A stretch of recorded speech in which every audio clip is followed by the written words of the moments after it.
Welcome to IS 101. This is our game. It's called Infoland and it's a mock-up of Candyland, the famous children's game. So here are rules, here's the game board, here are player pieces, and here's the card deck that you'll be using for the game. Now for the rules, so you will be provided a regular Candyland-like board with the cards as well, and you must first pick a card. Each card is categorized into 4 different categories depending on the different categories in the cards. So there's person, place, info challenge, and info tech. And each category is associated with a certain color. So we have black, green, red, blue, and purple. So each card will be associated with that specific color. Yep. And if you answer the question on the card correctly, you'll move up to the next space that contains the color of the card. So as an example, if the card category is associated with orange, you'll move up to the next orange space that you see on the board. And that depends on if you answer the question correctly. And of course, the first player to reach the end of the board wins the game, regular Candyland rules. And if you'll see, we have a QR code on the rules document for the answer key. So whatever player can scan it with their phone and it'll pull up the document. You'll find out which card the player was answering and you can see if their answer was correct or not. So as a brief demonstration of the game, you're going to pick a card from the card deck. In this case, it's green, which coincides with the concept cards. And you're going to move your player piece after you've gotten the question correct to the next green square. So this concept card is about consent and data collection. The answer to this would be compulsory, opt-in, and opt-out. So I would move my player piece up, and the next player would check to see if my answer is correct through the QR code. So on the rules document, we have a QR code, and whatever player can scan it with their phone. So that opens up the answer key, and it's a 50-page document, so you're going to Command F, find whatever says consent and data collection, and I found that her answer is correct.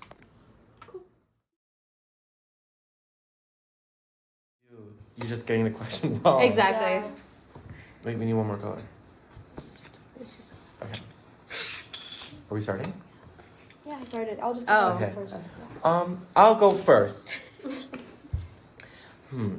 The pigs of Sulawesi. What is important about the pigs and why are they considered to be an information technology?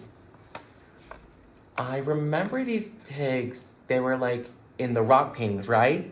Yeah. And they're really old. So I think they're considered to be information technology because even though it's not like on the internet or anything, the pigs, the artworks that were in the caves and stuff were really important as like a foundational part of information and just like spreading information around. Do you want to check that answer? Of course. It's number 1, chapter 1. Chapter 1, you said? Yeah, number 6. Okay.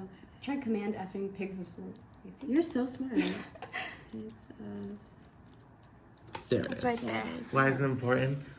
It's the oldest figurative painting to have been found. I think that's right. I think that's Okay, about yeah. right. So now I So move my it's piece. to the orange Associated with orange. Okay, great. Orange.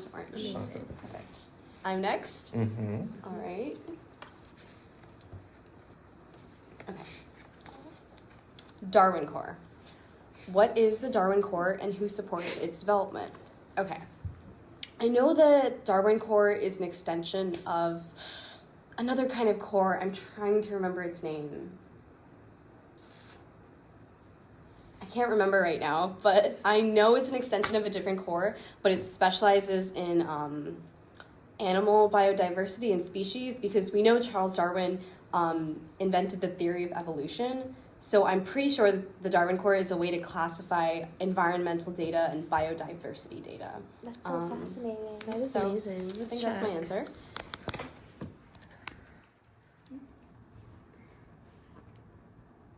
And I think you were right. It's devised specifically for classifying data pertaining to environmental research. That's great. So smart. So this was orange and then piece to orange. I'm with you, Will.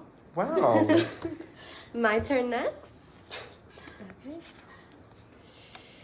Regression analysis. What is an analyst looking for in data when they use regression analysis? Well, when you're working with data, I think you do work with a lot of variables. So I would think that it has to do with the relationship between variables. I think that sounds That sounds pretty right? Very correct. Mm-hmm. Let's search it up and see. And it is between the relationship between variables. Good job. So that was orange, so I'll move mine up to orange. We're all together. On top. Stack it up just like that. I'll go next. Net neutrality. It's a challenge card, so blue. What is the philosophical or political value at the heart of the net neutrality movement? I remember learning about this when we were younger because of like the whole Facebook and Instagram having net neutrality. I know net neutrality has to do a lot with like filtering algorithms and search engines to like really filter out what people see, and like sometimes you have to pay for the search engines and stuff. Is that correct? I think so. Let's check. Let's control F. Net neutrality. The goal is internet functions without discrimination, so I think you were pretty right on the money. Good job. Okay. I'll go next. Sorry, Misha. You're pretty far behind. Oh no. So I have Suzanne Briette. So who was she and what new ideas did she bring to the documentation movement? So I remember that she's a French librarian, and I think she worked with a lot of like special libraries, and specifically in the documentation movement, if I'm not wrong, I feel like she worked a lot with like cataloging in the special libraries. But I'm not that sure. So that's my answer. So I think she's a Let's French check. librarian and she does cataloging. So let's check. I wouldn't know who else it would be, so I think you're right.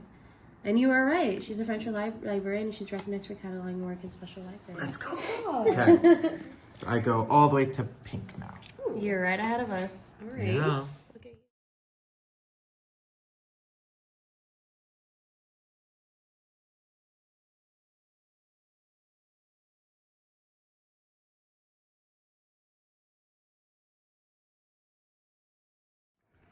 While the QR code was necessary for this game, we do feel like a good improvement that we could have is just using the cards as the answer key and just having the answer on the back of the card, since users aren't able to actually see the back of the card. So once they want to see the answer, they can just flip the card, and it's just a lot more intuitive that way, as opposed to pulling up the design document and then pulling up the QR code and then having that long process.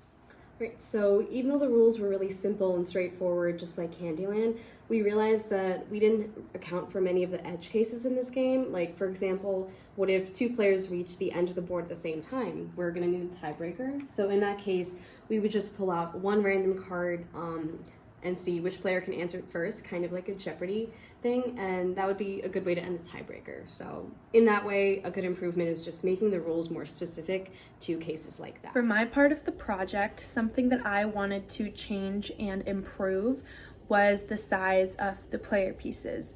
I had originally used bottle caps to represent player pieces that I had colored different colors to be able to identify them, which worked on a regular scale game board.